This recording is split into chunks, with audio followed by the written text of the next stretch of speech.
Ito naman yung aking Gigantocloa bicolor. Ganda ng kulay niya na. Green tapos may stripe na white. Kaya lang hindi ito matibay na kawayan. Hindi ito, sa mga nababasa ko sa literature nito, konti lang ako nabasa. Ornamental lang talaga siya. Pero ang na-observe ko dito, tingnan natin.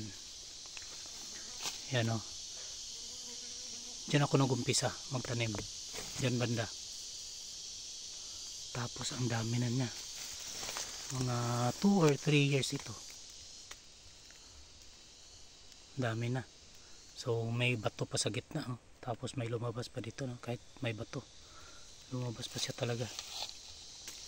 Bilis niyang dumami. Gumagapang. Ito yung naisip ko, no, for soil erosion or pangkuan ba, protection, no, sa landslide.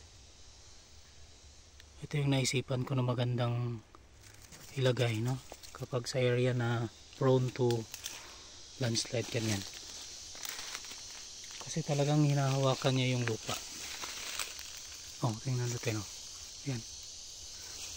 O yung area na yan, may bato, di ba? Yan o.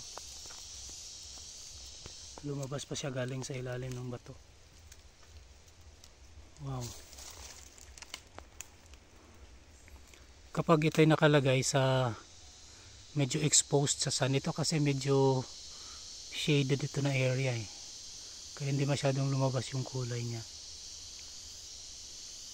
Kapag ito'y nasa area na full sun, lalabas yung talagang ganda ng kulay niya. Yan. Gigantocloa sp bicolor.